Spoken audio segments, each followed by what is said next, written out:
America அடிச்சா ஏன் Iran ஏன் அமெரிக்காவை அடிக்காம சவுதி அடிக்கிறான்? எதுக்கு அமெரிக்காவை அடிக்காம யுஏஇ அடிக்கிறான்? இங்க இருக்கக்கூடிய இஸ்லாமிய அடிப்படைவாத அமைப்புகள், போராட்டம் செய்யக்கூடிய இஸ்லாமியர்கள், இதை கண்டிக்கக்கூடிய இஸ்லாமியர்கள் பதில் சொல்றது யோகியதை இருக்கா? அமெரிக்காவிலேருந்து ஈரான் அடிக்கணும்னா 15-18 மணி நேரம் டிராவல் பண்ணி வந்து ஒரு ஏர்கிராஃப்ட் வந்து ஈரான் அடிக்க முடியுமா? ஆனால் அவன் பக்கத்தில் இருக்கிற நாடுகளை ஃபுல்லாக ஏர்பேஸை வச்சுக்கிட்டு 10 நிமிஷத்தில் பறந்து போய் அடிக்கிறான். அதற்கான வாய்ப்பை உருவாக்கி கொடுத்தது மிடில் ஈஸ்டில் இருக்கக்கூடிய இஸ்லாமிய நாடுகள். அவன் சப்போர்ட் இருந்ததுனால தான் நீ கொமேனி கொல்லப்பட்டார். அமெரிக்க போர்க்கப்பலை நீ உள்ள விடாத, உங்க வான்பகுதியில் வைக்காத, அது இஸ்லாமிய நாடுகளுக்கு எதிரானது, அவன் ஈரானை அடிச்சிடுவான் அப்படின்னு அப்பெல்லாம் நீ போராடி இருக்கணும். அப்பெல்லாம் நீ வாய மூடிட்டு இருந்துட்டு இப்ப அடிக்கிறான்னா அடிப்பான் தான்.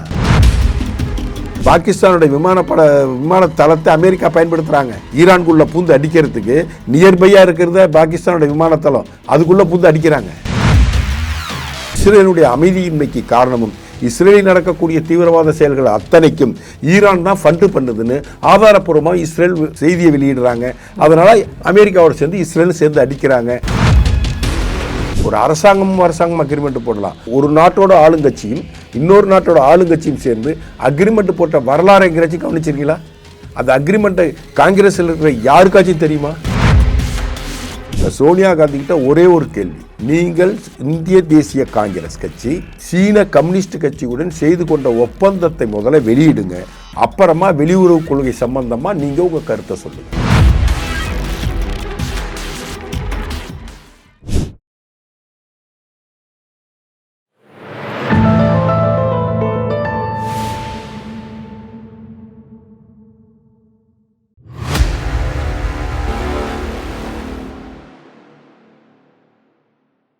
தாமரை டிவி நேயர்களுக்கு அன்பான வணக்கம். இன்று நேர்காணலில் சிறப்பு விருந்தினர் தமிழக பாஜகவின் பிரச்சார பிரிவின் மாநில செயலாளர் ஆக்டர் ரவி அவர்கள் நம்மோடு இருந்திருக்கிறார். சார் வணக்கம். சார் வணக்கம்மா.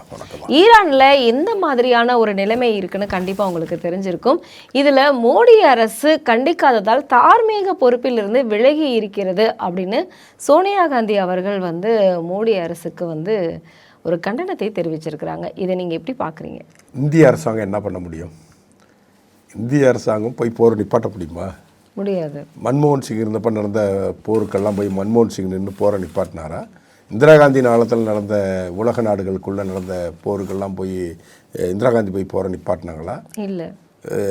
ஈராக்குக்குள்ளே பூந்து அவர் பயங்கரமான ஆயுதங்களை வைத்திருக்கிறார், கெமிக்கல் கலந்த ஆயுதங்களை வைத்திருக்கிறார் அப்படின்னு சொல்லி ஈராக்கை போய் பிடிச்சாங்களா அமெரிக்கா? அப்போ காங்கிரஸ் தான் நாட்டை ஆண்டுச்சு.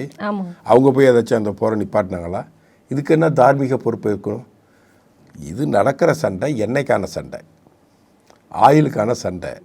இந்த சண்டையில் அமெரிக்கா துரிதமாக இருக்காங்க. இதில் ஒரு முக்கியமான விஷயம்னா, அமெரிக்காவை முழுசாக யார் எந்தெந்த நாடுகள் நம்புதோ, எந்தெந்த அமைப்புகள் நம்புதோ, எந்தெந்த தனிநபர்கள் நம்பி அமெரிக்கா பேச்சை கேட்டு செயல்படுறாங்களோ அவர்கள் அமெரிக்காவினாலேயே அழிக்கப்படுவார்கள். இதுதான் பின்லேடன் நடந்துச்சு, இதுதான் சதாம் ஹுசேனுக்கு நடந்தது, இன்றைக்கி ஈராக்குக்கு நடக்குது, சவுதிக்கு நடக்குது, கத்தாருக்கு நடக்குது, துபாய்க்கு நடக்குது, எல்லாத்துக்கும் நடக்குது. அதே போல் தான் சைனாவை நம்பி போகிற நாடுகளும் நட்டாத்தில் தான் நிற்கும். இவர் ஒரு வகையில், அமெரிக்கா ஒரு வகையில் தனக்கு ஆதரவாக இருக்கிற அமைப்புகளை தானே காட்டி கொடுத்து தானே அதுக்கு எதிரியாகி, யார் பின்லேடனை உருவாக்குனதே அமெரிக்கா, ஈராக்கில் சதாம் ஹுசேனை உருவாக்குனதே அமெரிக்கா, அல்கொய்தாவை உருவாக்குனதே அமெரிக்கா. அவங்களுக்கு நிதி உதவியிலேருந்து, ஆயுத உதவியிலேருந்து, ஆயுத பயிற்சியிலேருந்து எல்லாமே கொடுக்கறது அமெரிக்கா தான் கொடுக்கும். ஆனால் ஒரு கட்டத்தில் அவர்களே அமெரிக்காவுக்கு எதிராக திரும்புவாங்க. அந்த சூழ்நிலை அமெரிக்காவே ஏற்படுத்தும். திரும்ப அவங்க தீவிரவாதின்னு சொல்லி அவங்கள சுட்டுக்கொள்ளும், அவங்களை ஏதாச்சும் ஒரு பொய்க்காரணங்களை சொல்லி அவங்களை அழித்தொழிக்கும் வேலையை அமெரிக்கா செய்யும். ஆனால் உச்சபட்ச தலைவருக்கு கொல்லப்பட்டதை ஏன் மோடி அரசு கண்டிக்கவில்லை அப்படிங்கிறது கேள்வி எழுப்பியிருக்காங்க. ஏன்னா காமேனி அவர்கள் ஒரு பெரிய தலைவர் இல்லையாங்க. இதில் நிறைய பாலிட்டிக்ஸ் இருக்குமா. நமக்கு அமெரிக்காவை பாம்புன்னு நினச்சி தாண்டவும் முடியாது, பழுதுன்னு நினச்சி மிதிக்கவும் முடியாது, அமெரிக்காவை பகைச்சிக்கவும் முடியாது, நம்ம நெருங்கி நட்பாக கட்டி கூடி கொலாவும் முடியாது. அமெரிக்காவை தொட்டும் தொடாமல் பட்டும் போடாமல் தான் அணுக முடியும். இதில் நம்ம ஏதாச்சும் ஒரு ஸ்டாண்ட் எடுக்கிறோம்னா மற்ற நாடுகள் நமக்கு எதிராகிடும். இன்றைக்கி ஈரானுக்கு எதிராக இருக்கிற நாடுகள் பட்டியல் பெருசாக இருக்குது. அமெரிக்கா ஒரு பக்கம், இஸ்ரேல் ஒரு பக்கம், மிடில் ஈஸ்ட் இருக்கிற மொத்த நாடுகளும் எல்லாமே ஈரானுக்கு எகென்ஸ்டாக இருக்குது. அமெரிக்காக்காரன் அடிக்கிறான், இவன் திருப்பி எங்கே கொண்டு அடிக்கிறான்? அமெரிக்காவை அடிக்கலையே. அமெரிக்காவை அடிக்கலை, திரும்ப மிடில் ஈஸ்டில் இருக்கிற இஸ்லாமிய கண்ட்ரிகளை தான் அடிக்கிறான், இஸ்லாமிய நாடுகளை தான் தாக்குறாங்க, இஸ்ரேலை தாக்குறாங்க எக்ஸ்ட்ராவாக. வேறு என்ன நடக்குதுங்க? இப்போ இத்தனை நாடுகளையும் பகைச்சிக்கணுமா நம்ம? ஒரு ஈரானுக்காக இத்தனை நாடுகளையும் பகைச்சிக்க வேண்டிய அவசியம் இல்லையே. அப்போ இதில் நியூட்ரல் ஸ்டாண்ட் எடுத்து எந்த வாயும் பேசாமல் அமைதியாக இருப்பதே மிகச்சிறந்த ஆயுதம் இந்த பிரச்சனையில். அதை தான் திரு நரேந்திர மோடி அவர்களும் இந்திய அரசாங்கமும் இந்திய வெளியுறவுத்துறையும் இதை லாபகமாக கையாண்டு கொண்டிருக்கிறார்கள். ஏன்னால் ஈரானும் நமக்கு நட்பு நாடு தான். ஈரானில் ஏகப்பட்ட நம்மளோட ஐடி கம்பெனிகள் இருக்குது, ஏகப்பட்ட இந்திய தொழிலாளர்கள் அங்கே இருக்கிறாங்க. அதே போல் அங்கே ஒரு முக்கியமான துறைமுகத்தை இந்தியா தான் நிர்வாகம் பண்ணுது, இந்தியாட்ட ஒப்படைச்சி இந்தியா தான் அந்த துறைமுகத்தை கையாண்டு கொண்டிருக்கிறது. ஸோ ஈரான்ட்டையும் நல்ல நட்பு இருக்குது. மற்ற இப்போ Qatar, Bahrain, UAE, Saudi Arabia எல்லா நாடுகளிலும் நமக்கு நெருங்கிய உறவு இருக்கிறது. இஸ்ரேலிடம் நமக்கு ஏகப்பட்ட நல்ல உறவு இருக்கிறது. அதற்கு காரணம் இஸ்ரேல்கிட்டேருந்து பலவிதமான டெக்னாலஜியை நம்ம வாங்கிட்டு இருக்கிறோம். நம்ம இராணுவத்துக்கு தேவையான இப்போ லேட்டஸ்ட் டெக்னாலஜிஸ் எல்லாம் நம்ம இஸ்ரேல்கிட்டேருந்து வாங்கிட்டு இருக்கிறோம். அமெரிக்காவை நம்ம முழுசாக நம்பலை. அவர் 50% வரினார், நம்ம அமைதியான இருந்தோம், ஏதாச்சும் எதிர்வினையாற்றுறோமா? 25% ரஷ்யாவோட எண்ணெய் வாங்கி நிப்பாட்டுறேன்னு சொல்லிட்டார் மோடினார், நம்ம ஏதாச்சும் பதில் சொன்னோமா? பாகிஸ்தான் போகிற நான் தான் நிப்பாட்டினார், நம்ம ஏதாச்சும் பதில் சொன்னோமா? மோடி அவர்கள் பதில் சொன்னது நம்ம பாராளுமன்றத்தில். இன்றைக்கி இந்த வாரை எதிர்த்து மோடியை இதில் குற்றவாளியாக பேசக்கூடியது சோனியா காந்தியாக இருந்தாலும் யாராக இருந்தாலும், இப்போ சோனியா காந்தி கிட்ட ஒரே ஒரு கேள்வி, நீங்கள் இந்திய தேசிய காங்கிரஸ் கட்சி சீன கம்யூனிஸ்ட் கட்சியுடன் செய்து கொண்ட ஒப்பந்தத்தை முதல்ல வெளியிடுங்க, அப்புறமா வெளியுறவு கொள்கை சம்பந்தமாக நீங்கள் உங்கள் கருத்தை சொல்லுங்கள். உங்கள் பையன் ராகுல் காந்தி போய் அப்போ தான் அவர் இந்திய தேசிய காங்கிரஸ் கட்சி தலைவராக இருந்த ராகுல் காந்தி சோனியா காந்தி முன்னிலையில் சீன கம்யூனிஸ்ட் கட்சியுடன் ஒரு அக்ரிமெண்ட்டில் கையெழுத்து போட்டார். அது வெளிநாட்டில் உள்ளவர்கள் தானே. ஒரு நாடும் அக்ரிமெண்ட் போடலாம், ஒரு அரசாங்கமும் அக்ரிமெண்ட் போடலாம். ஒரு நாட்டோட ஆளுங்கட்சியும் இன்னொரு நாட்டோட ஆளுங்கட்சியும் சேர்ந்து அக்ரிமெண்ட் போட்ட வரலாறு எங்கேயாச்சும் கவனிச்சிருக்கீங்களா? அந்த அக்ரிமெண்ட்டை காங்கிரஸில் இருக்கிற யாருக்காச்சும் தெரியுமா? அன்றைய பிரதமராக இருந்த மன்மோகன் சிங்குக்கு தெரியுமா? இல்லை அன்று 2ஆம் இடத்தில் இருந்த சிதம்பரத்துக்கு தெரியுமா? இல்லை காங்கிரஸ் கட்சியின் காரிய கமிட்டி உறுப்பினர்களுக்கு தெரியுமா? இன்னைய வரைக்கும் அது தெரியுமா? சோனியா காந்தி இது கருத்தில் சொல்ல வேண்டுமென்றால், காங்கிரஸ்காரர்கள் இதில் கருத்து சொல்ல வேண்டுமென்றால், முதலில் நீங்கள் சீன கம்யூனிஸ்ட் கட்சியுடன் ராகுல் காந்தி போன்ற ஒப்பந்தத்தை வெளிப்படையாக வெளியிட்டுவிட்டு அதன் பிறகு நீங்கள் இது போன்ற வெளியுறவு கொள்கையில் கருத்து சொல்ல வேண்டும் என்று தாழ்மையை தெரிவிச்சுக்கிறேன். இப்போ என்னைக்காக தான் ஒரு பிரச்சனை, ஆயிலுக்காக தான் பிரச்சனை நீங்கள் சொல்கிறீங்க. ஆனால் இப்போ இதனால் நம்ம நாட்டுக்கு ஏதாவது பாதிப்புகள் ஏற்படுமா? உலகத்தில் எந்த நாட்டுக்குள்ளே எங்கே சண்டை நடந்தாலும் அது எல்லா நாட்டையும் பாதிக்கும். இப்போ அவங்க ஜலசந்தியை ஈரான் மூடிட்டாங்க. நம்ம ரஷ்யாவிலேருந்து ஆயில் வாங்கினாலும் வெனிசுலாவிலேருந்து ஆயில் வாங்கினாலும் அது வழியாக தான் நம்ம ஆயில் இந்தியாவுக்குள்ள வரணும். அதை மூடிட்டாங்க. அப்போ ஆயிலோடைய வரத்து நமக்கு கம்மியாயிடும்.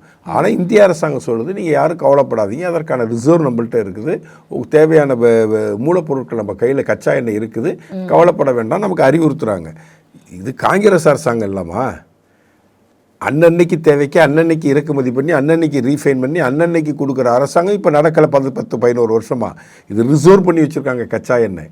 2 வருஷம் 3 வருஷத்துக்கு தேவையான கச்சா எண்ணெய் நம்மகிட்ட ரிசர்வில் இருக்குது. இது ஒரு 3 வாரமோ 4 வாரமோ இந்த போர் முடிஞ்சிடும், பாதிப்புகள் வரதான் செய்யும். இப்போ முட்டை ஏற்றுமதி கிட்டத்தட்ட 80% குறைஞ்சிடுச்சுட்டாங்க. 40 பைசா ஒரு முட்டைக்கு குறைஞ்சி போச்சு. அப்போ முட்டை உற்பத்தியாளருக்கு பாதிப்பு தானே. இங்கே காய்கறிகள் நம்ம பெருமளவு ஏற்றுமதி செஞ்சுருந்தோம் மிடில் ஈஸ்ட்டுக்கு, இப்போ ஏற்றுமதி நின்று போச்சு. காய்கறி விலை படபடன்னு கீழே விலை தான் செய்யும்.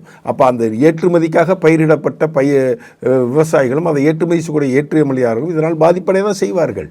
ஒரு நாட்டில் வார் நடந்தால் அது ரஷ்யா உக்ரைன் அடிச்சுக்கிட்டாலும் சரி, இல்லை இஸ்ரேலும் காசாவும் அடிச்சுக்கிட்டாலும் சரி, எங்கே போர் நடந்தாலும் அதன் தாக்கம் அனைத்து உலக நாடுகளுக்கும் இருக்கும், அது இந்தியாவுக்கும் இருக்கும்.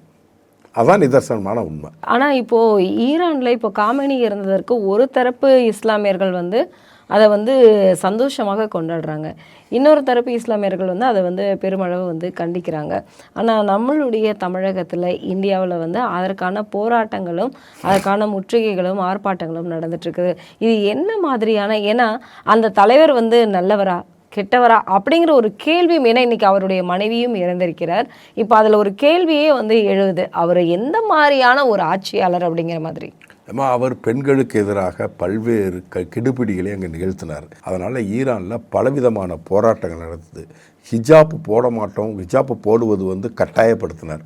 பெண்கள்லாம் வீறு கொண்டிருந்து அதில் பெரிய பிரச்சனை ஒரு பெண்ணை தண்டித்தார்கள் அந்த அரசாங்கத்தில். அதில் ஈரான் முழுசும் மிகப்பெரிய போராட்டங்கள் வெடிச்சிச்சு. ஈரான் முழுசும் வெடிச்சிச்சு. அது அவர் ஒரு இஸ்லாமிய அடிப்படைவாத அரசாங்கத்தை அவர் நடத்தினார். அவர் முன்னெடுத்தார். இன்றைய காலகட்டத்துக்கு அது சரி வராதுங்கிறது போல் போராட்டத்தை முன்னெடுக்கிறாங்க. இதில் கொமேனியை பாராட்டி கொமேனி சொல்கிறது தான் கரெக்டு, கமானி சொல்கிறது தான் ரைட்டு, அப்படி தான் நம்ம இருக்கணும், அப்படி தான் போகணுங்கிறது ஒரு சாரார் இருக்காங்க. ஹிட்லருக்கே ஒரு சாரார் ஆதரவு தெரிவித்தாங்களே. கண்டிப்பாக சந்தன கடத்தல் வீரப்பனுக்கு ஆதரவு தெரிவித்த கோஷ்டிலாம் இருக்க. கலைஞர் கருணாநிதி சந்தன கடத்தல் வீரப்பர்னார். தெரியுங்களா உங்களுக்கு? வீரப்பன் இல்லை, சந்தன கடத்த வீரப்பர்னார். ஸோ சந்தன கடத்தி விற்று காட்டு யானையை கொண்டு விற்ற வீரப்பனுக்கே பரு போட்ட நாடு இந்த நாடு. கரெக்டுங்களா? இது எல்லா தரப்புலையும் ஒரு கொடுங்கோல் ஆட்சி ஒரு இடத்துல நடந்தாலே அவருக்கு சாதகமான. இன்னைக்கு ராகுல் காந்திக்கு ஆதரவு தெரிவிக்கிற கோஷ்டி இந்தியாவில் எவ்வளோ இருக்குது, தமிழ்நாட்டில் எவ்வளோ இருக்குது? ராகுல் காந்தி செய்கிறதெல்லாம் தேச துரோகம், கண்ணீரோடு தேச விரோதம். நீங்க கண்ணீரோட இந்த சிவாஜி கிருஷ்ணமூர்த்திங்கிற அயோக்கிய ராஸ்கல் பாடின அழுதுனதை பார்த்து சொன்னீங்களா? இந்த அயோக்கிய ராஸ்கல் இந்த சிவாஜி கிருஷ்ணமூர்த்தி எதற்கு கண்ணீர் விட்டுருக்கணும்? அண்ணா பல்கலைக்கழகத்தில் அந்த பல்கலைக்கழகத்தில் படிக்கக்கூடிய மாணவியை ஒரு திமுககாரன் உள்ள புந்து நாசம் பண்ணப்ப இந்த சிவாஜி கிருஷ்ணமூர்த்தி கண்ணீர் விட்டு கதறி எழுந்தால் அவன் மனுஷன் இல்லை. இன்னும் 2-3 தினங்களுக்கு முன்பு ஒரு 2 வயது குழந்தையை ஒரு திமுக நிர்வாகி பாலியல் தொந்தரவு செய்து கொலை செஞ்சானே, அன்னைக்கு நீ அழுதிருந்தீன்னா நீ மனுஷன். கலைஞர் என்கிற பெரிய நாயகம், கலைஞர் என்கிற பெரிய நாயகம் 2 வயசு குழந்தைய கெடுக்கிறான். இதுக்கு நிறைய டெஃபினேஷன் சொல்லலாம். எலெக்ஷன் நேரமா இருக்கு, வேண்டாம், கடந்து போயிடுவோம். ஏன்னா இந்த செய்தியை கடந்தும் போக முடியாது. கடந்து போகணுமா அதை பற்றி பேசுகிறோம். அந்த கலைஞர்னு பெரிய நாயகம்ங்கிறத பற்றி விமர்சனம் வேண்டாங்கிற. கரெக்டுங்களா? அதுக்கு நீ கண்ணீர் விட்டு கதறி எழுதுனியா? கண்டிப்பாக கண்ணீர் விட்டு கதை இல்லை. அமைச்சிக்கரில் ஒரு பொண்ணை ஒருத்தன் 7 நாள் வச்சு 10 வயசு குழந்தைய நார அடித்தானே, நாசம் பண்ணானே, அப்போ இந்த சிவாஜி கிருஷ்ணமூர்த்தி கண்ணீர் விட்டு அழுதானா?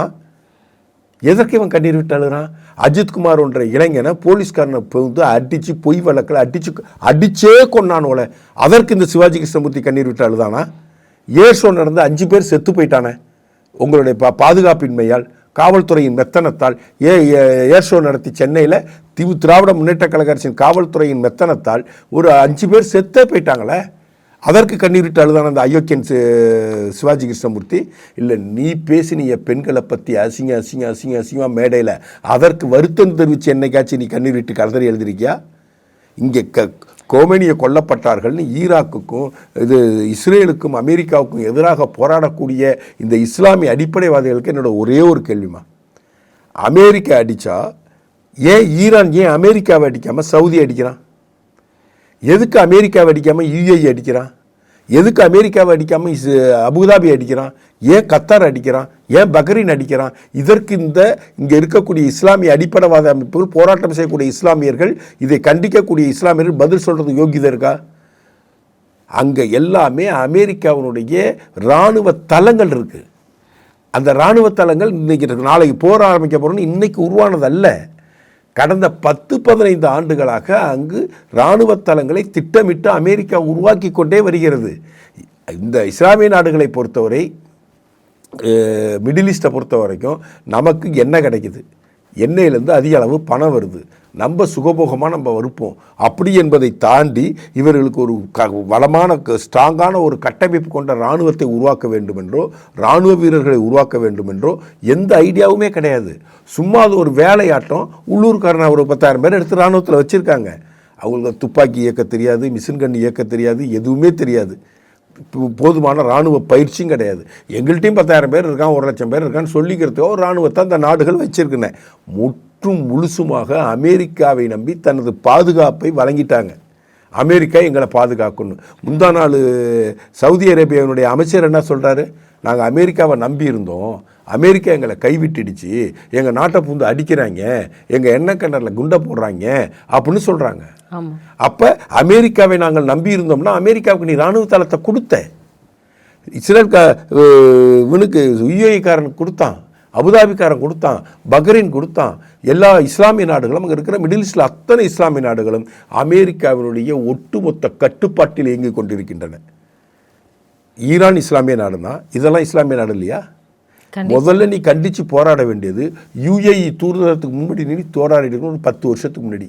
இங்கே இருக்கிற இப்போ போராடுற அமெரிக்க தூதரகத்துக்கு முன்பாக போராடக்கூடிய இஸ்லாமிய பெரும்படைகள் எல்லாம், இஸ்லாமிய அடிப்படைவாதிகள் எல்லாம், இஸ்லாமிய ஈரான் ஆதரவாளர்கள் எல்லாம் 10 ஆண்டுகளுக்கு முன்பாக UAE என்று அழைக்கக்கூடிய அரபு எமிரேட்ஸ் தூதரகத்துக்கு முன்பால் அமெரிக்காவின் இராணுவ தளத்தை இங்கே அமைப்பதற்கு எதிர்ப்பு தெரிவிக்கணும், நீங்கள் அதுக்கு ஒத்துழைக்கக்கூடாதுன்னு அன்னைக்கு கத்தார் தூதரகத்துக்கு முன்னாடி போராடி இருக்கணும், UAE தூதரகத்துக்கு எதிராக போராடி இருக்கணும், சவுதி அரேபியா தூதரகத்துக்கு எதிராக போராடி இருக்கணும். அதற்கெல்லாம் தெம்பு திராணி துணிச்சல் உங்கள்கிட்ட இருக்கா? ஏன் நீ போராடலை? இன்றைக்கே நீ கத்தாரை கண்டிக்க மாட்டேங்கிற? கத்தார்லமா ஒரு மிகப்பெரிய ஏர் டிஃபென்ஸ் சிஸ்டம் வச்சுருக்கிறாங்க. கிட்டத்தட்ட ஒரு 10,000 ஏக்கர் நிலப்பரப்பில் மிகப்பெரிய இராணுவ கட்டமைப்பு உருவாக்கி வச்சுருக்குதாங்க அங்கே அமெரிக்கா. கிட்டத்தட்ட அவன் ஒரு ஏர்ஃபேஸ் ஒன்று காமிக்கிறாங்க. அந்த ஏர்ஃபேஸில் ஒரு நேரத்தில் 100 போர் விமானங்கள் ஏற முடியும், 100 போர் விமானங்கள் இறங்க முடியுங்கிற அளவுக்கு அங்கே ஒரு கட்டமைப்பை உருவாக்கியிருக்கான். அதெல்லாம் 2 வருஷத்தில் 1 வருஷத்தில் 10 நாள் நடக்கக்கூடிய காரியமாக பல 10 ஆண்டுகளால் நடந்த கட்டமைப்பு அது. அப்போ நீ எதிர்த்து போராட வேண்டியது எப்போ? கத்தாரை எதிர்த்து போராடணும், சவுதியை எதிர்த்து போராடணும், UAE எதிர்த்து போராடணும், மஸ்கட்டை எதிர்த்து போராடணும். அதற்கு உனக்கு தெம்பு திராணி துணிவு இருக்குதா உனக்கு? ஏன்? அங்கே இருந்தாலும் நீ அடிப்படைவாத செயல்களையும் மதமாற்றத்தையும் செய்வதற்கு உனக்கு அங்கேருந்து பணம் வருது. அவன் உனக்கு பணத்தை கொடுத்து உன்னை அடிமையாக்கி வச்சுருக்காங்க. அதனால நீ அந்த நாடுகளை எதிர்த்து போராட மாட்டான். அந்த நாடுகள் கொடுத்த சப்போர்ட்டில் தான் இன்றைக்கி அமெரிக்கா புந்து அடிக்கிறான். அமெரிக்காவிலேருந்து ஈரான் அடிக்கணும்னா 15-18 மணி நேரம் ட்ராவல் பண்ணி வந்து ஒரு ஏர்கிராஃப்ட் வந்து ஈரான் அடிக்க முடியுமா? 17 மணி நேரம் ட்ராவல் பண்ணி வரணும். அமெரிக்கா ஏர்பேர்ஸ்லேருந்து ஒரு விமானம் புறப்பட்டு ஈரான்குள்ளே பூந்து அடிக்கணும்னா 16-17 மணி நேரம் உனக்கு வந்து டைம் தேவைப்படும். ஆனால் அவன் பக்கத்தில் இருக்கிற நாடுகளை ஃபுல்லாக ஏர்பேஸை வச்சுக்கிட்டு 10 நிமிஷத்தில் பறந்து போய் அடிக்கிறான். அதற்கான வாய்ப்பை உருவாக்கி கொடுத்தது மிடில் ஈஸ்டில் இருக்கக்கூடிய இஸ்லாமிய நாடுகள். அவன் சப்போர்ட் இருந்ததுனால தான் நீ கொமேனி கொல்லப்பட்டார். அவன் சப்போர்ட் இருந்ததுனால தான் அங்கே ஏர்பேஸ் இருக்கு. அவனுடைய கடல் பகுதியில், கடல் எல்லையில் விமானம் தாங்கி போர்க்கப்பல்களை கொண்டு வந்து, மிகப்பெரிய விமானம் தாங்கிய போர்க்கப்பல்களை கொண்டு வந்து அமெரிக்கா நிறுத்தி வச்சிருக்கு. அதுக்கு அவன் அலோவ் பண்ணியிருக்கான். நீ அவனாலே எதிர்த்து போராடணும். அமெரிக்க போர்க்கப்பலை நீ உள்ள விடாத, உங்கள் வான்பகுதியில் வைக்காத, அது இஸ்லாமிய நாடுகளுக்கு எதிரானது, அவன் ஈரானை அடிச்சிடுவான் அப்படின்னு அப்பெல்லாம் நீ போராடி இருக்கணும். அப்பெல்லாம் நீ வாய மூடிட்டு இருந்துட்டு இப்போ அடிக்கிறான்னா அடிப்பான் தாமா. அதுக்கு உதவி செஞ்சது இஸ்லாமிய நாடுகள்.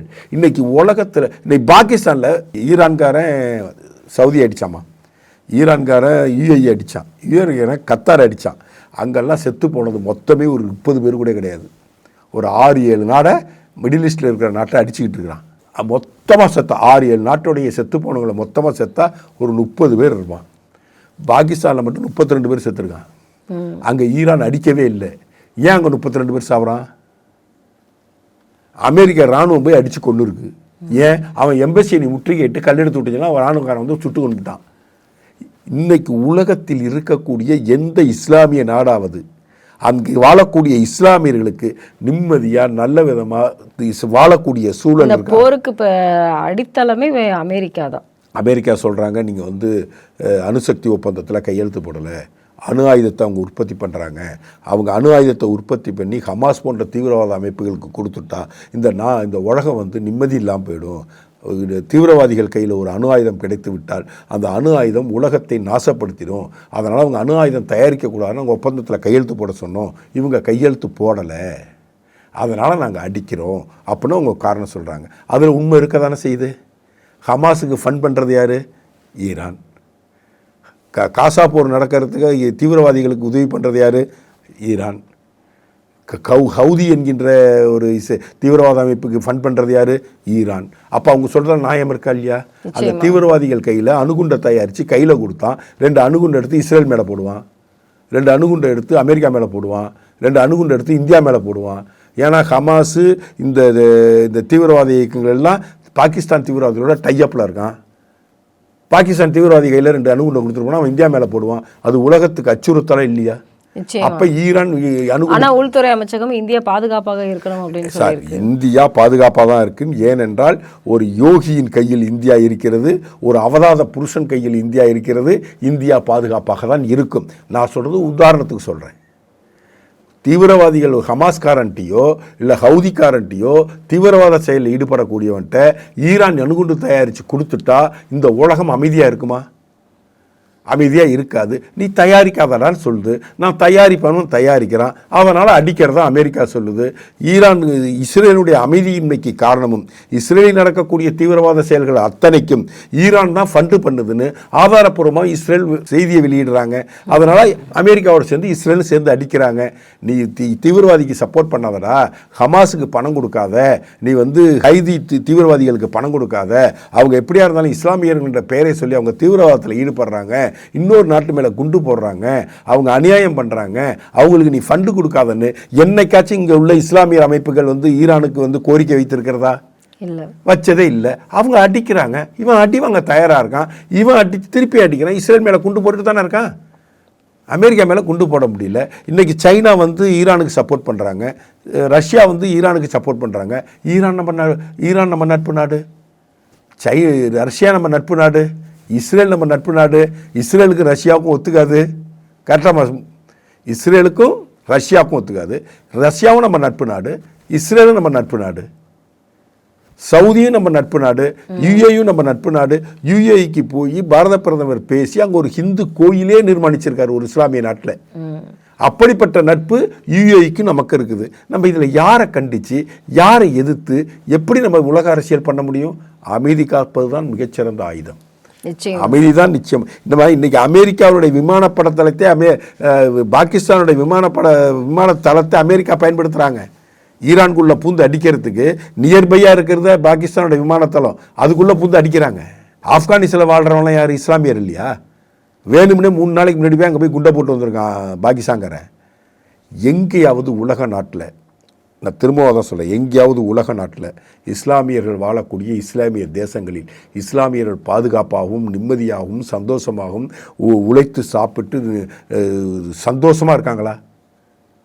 இஸ்லாமியர்கள் என்று அறியப்படக்கூடிய இன்னைக்கு நிலைமைக்கு Saudi, UAE, Qatar, Bahrain, Muscat, Iran, Iraq, Kuwait, இந்த மிடில் ஈஸ்ட் கண்ட்ரிகளில் இருக்கிற, இல்லை அதுக்கு தாண்டி போனால் அந்தாண்ட இருக்கிற எந்த இஸ்லாமிய நாடு, சிரியா கொண்டு எந்த இஸ்லாமிய நாடு வளம் இருக்குது, செல்வம் இருக்குது, இது பெட்ரோலியப்பும் கிடைக்குது, எல்லாம் இருக்குது, நல்ல செல்வ செழிப்பான நாடு. ஒரு இஸ்லாமிய நிம்மதியாக இருக்கானாங்கெல்லாம் இன்னைய தேதிக்கு? இந்தியாவில் வாழக்கூடிய ஒவ்வொரு இஸ்லாமியும் நிம்மதியாகவும் பாதுகாப்பாகவும் ஜனநாயகத்தோடும் போராட்ட களத்துக்கு நீ ஒரு எம்பசி கிட்ட போய் நின்று போராடக்கூடிய அளவுக்கு உனக்கு ஜனநாயக உரிமையையும் கடமையும் கொடுத்து நீ நிம்மதியாக வாழ்கிறதுக்கும் வசதியாக வாழ்வதற்கும் உத்தரவாதமாக இருக்கக்கூடிய ஒரே நாடு உலகத்தில் இந்தியா மட்டும்தான். ஏனென்றால் இந்தியாவின் பன்முகத்தன்மை எப்படி, இந்தியாவில் இந்துக்கள் பெரும்பான்மையாக இங்கு இருக்கும் வரைதான் இப்படிப்பட்ட அமைதியான ஒரு வாழ்க்கையை அனைத்து சமுதாயத்தினரும் வாழ முடியும் என்பது நிதர்சனமான உண்மையாக இன்று உலக அளவில் நிரூபிக்கப்பட்டிருக்கிறது. அதான் உண்மை. அதை இங்கே உள்ள பக்கிகளும் பன்னாடைகளும் நீலிக்கண்ணீர் வடிக்கக்கூடிய ஜிவாஜி கிருஷ்ணமூர்த்திகளும் புரிந்து கொள்ள மாட்டார்கள்.